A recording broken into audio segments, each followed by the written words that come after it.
يا أيها الذين آمنوا اذكروا الله ذكرا كثيرا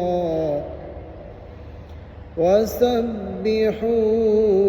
بكرة وأصيلا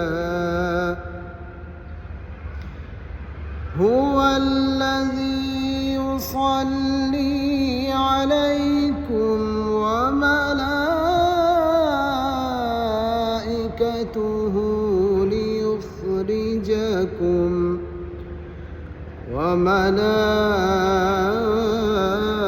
وملائكته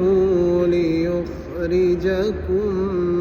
من الظلمات إلى النور وكان بالمؤمنين